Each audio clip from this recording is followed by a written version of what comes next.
Hello all and welcome. So आज हम जो टॉपिक डिस्कस करेंगे वो है इंटरव्यू क्वेश्चन जो कि पूछे जाते हैं क्लिनिकल डाटा मैनेजमेंट में और क्लिनिकल रिसर्च की जॉब्स में। अगर जो आप फ्रेशर हो और क्लिनिकल डाटा मैनेजमेंट या क्लिनिकल रिसर्च के लिए इंटरव्यू के लिए प्रिपेयर कर रहे हो तो ये वाला वीडियो आपके लिए बहुत ही यूज़फुल रहने वाला है। सो हम स्टार्ट करेंगे। What is clinical data management? So clinical data management is a process of collecting and managing research data in accordance with the regulatory standards to obtain quality information that is complete and error free. So इसके अंदर हम इस process के अंदर हम collect करते हैं data को और मैनेज करते हैं डाटा को, जो कि सारा मैनेजमेंट होता है विद द हेल्प ऑफ और with the regulation of a regulatory standards. जो गोल्स रहता है क्लिनिकल डाटा का और क्लिनिकल डाटा मैनेजमेंट का, वो क्या रहता है? The goal is to gather as much as of such data for analysis as possible that adheres to federal state और एंड लोकल रेगुलेशन। सो ये क्लिनिकल डाटा मैनेजमेंट का गोल है। सो नेक्स्ट क्वेश्चन जो पूछा जाता है वो है what is clinical research? So clinical research is a branch of health care science that determines the safety and effectiveness of medication, device, diagnostic product and treatment regiments intended for human use.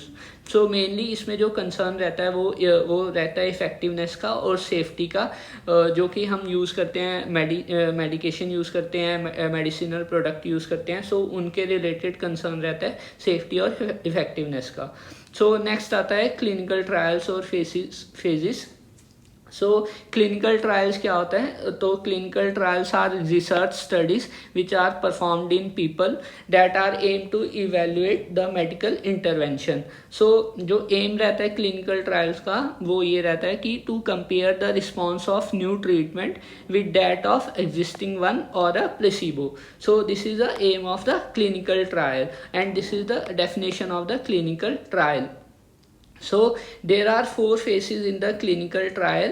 We will discuss one by one. So phase 1 we start with the phase 1. phase 1 को हम human pharmacology face भी बोलते हैं। इसके अंदर हम healthy volunteers को recruit करते हैं। ये याद रखना है कि फेस 1 के अंदर हम हेल्दी वॉलेंटियर्स को लेते हैं। पर अगर ये साइटोटॉक्सिक या एंटी रिट्रोवायरल ड्रग है तो अगर ये हम उसकी मतलब इंटरवेंशन या उसको चेक कर रहे हैं तो हम हमेशा पेशेंट को रिक्रूट करते हैं फेस 1 के अंदर। ये एक एक्सेप्शन है जो कि बहुत ही मतलब यूजली क्वेश्चन पूछा जाता है कि क्लिनिकल फेस 1 में एक्सेप्शन क्या रहती है।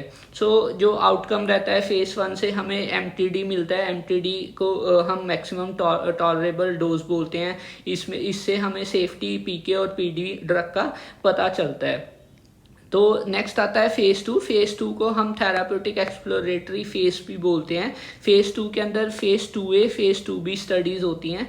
फेस 2A में हम डोज रिक्वायरमेंट की कितना डोज चाहिए वो कंफर्म करते हैं और फेस 2B में उस डोज की एफिकेसी को हम स्टडी करते हैं। और साथ में ही इसके साथ साथ हम dose efficacy relationship, duration of therapy और थेराप्यूटिक विंडो को भी डिटरमाइन करते हैं। जो फेस 2 के अंदर हम पेशेंट को रिक्रूट करते हैं वो फेस 2A में 20 to 200 होता है और फेस 2B में 550 to 300 पेशेंट होते हैं। तो फेस 3 को हम बोलते हैं थेराप्यूटिक कन्फर्मेटरी फेस और इसके अंदर मोर देन 5000 और 5000 के इक्विवेलेंट हम पेशेंट को रिक्रूट करते हैं। इसके अंदर हम कंफर्म करते हैं थेराप्यूटिक एफिकेसी को, सेफ्टी को, और अगर ये किसी ड्रग का स्पेशल प्रॉपर्टी है तो वो भी हम पता लगाते हैं इस फेज के अंदर। तो नेक्स्ट आता है फेज 4। तो फेज 4 क्या होता है? फेज 4 को हम बोलते हैं पोस्ट मार्केटिंग सर्विलेंस फेज। इसके अंदर लार्ज नंबर ऑफ पेशेंट को रिक्रूट करते हैं और इसका जो आउटकम रहता है वो होता है कि to know the rare and the long term adverse effect of the interventional drug.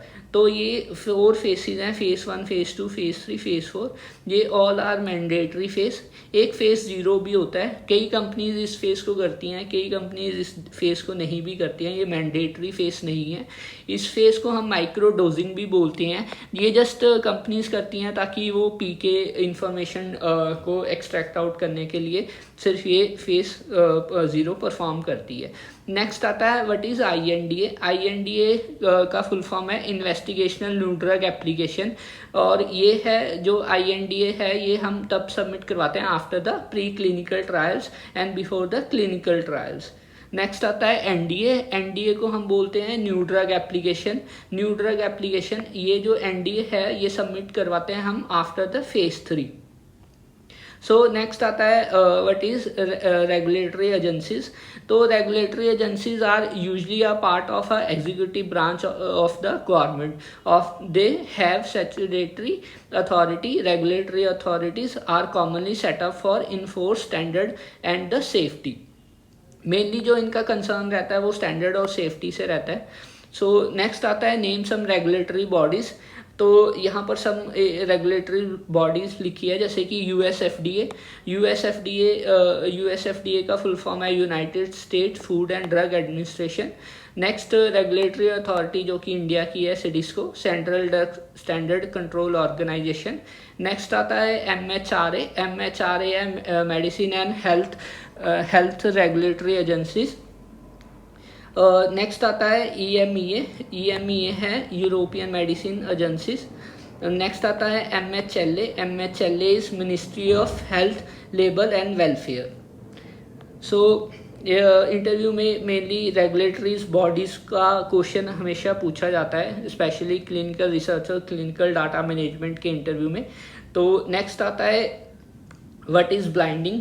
तो ब्लाइंडिंग क्या होती है? Blinding is a process of hiring of the details whether the research subject is receiving the investigational product or a placebo। सो जो blinding होती है, blinding 2 types की होती है, सिंगल ब्लाइंडिंग और डबल ब्लाइंडिंग।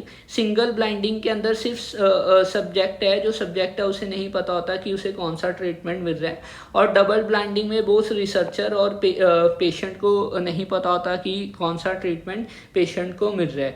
सो बेसिकली जो ब्लाइंडिंग है मतलब आपसे ऐसे क्वेश्चन पूछ सकते हैं कि ब्लाइंडिंग क्या होती है और ब्लाइंडिंग क्यों करते हैं। तो बेसिकली ब्लाइंडिंग हम इसीलिए करते हैं कि कोई भी बायर्स ना आए हमारी स्टडी में। मतलब कि सपोज आपने 2 आर्म्स है, आपने रिक्रूट करा, एक आर्म में पेशेंट है, एक आर्म में पेशेंट भी हैं। तो एक आर्म ए है, आप उसमें एक अपना इंटरवेंशनल ड्रग दे रहे हो, और आर्म बी में आप अपना स्टैंडर्ड ट्रीटमेंट दे रहे हो। तो मान लो अगर आप हेल्दी वॉलंटियर्स है, आपने आर्म ए में भेज दी और कोई मतलब डिसीज पेशेंट है, आपने आर्म बी में भेज दिए, तो कोई भी मिसमैच ना हो और सबको इक्विवेलेंट ड्रग मिले। तो इसकी वजह से हम ब्लाइंडिंग करते हैं, मतलब कि कोई भी बायस ना आए हमारी स्टडी में और हमारे स्टडी का रिजल्ट एकदम ओके आए, इस वजह से हम ब्लाइंडिंग करते हैं। तो नेक्स्ट आता है what is pre clinical studies. तो pre clinical studies are carried out on animals and this are also called the animal studies. They must be complying with the GLP guidelines.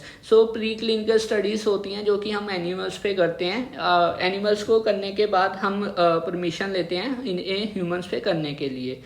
तो next जो question आपसे पूछ सकते हैं interview में, वो पूछते हैं what is known as efficacy. So efficacy is the maximum strength of a drug.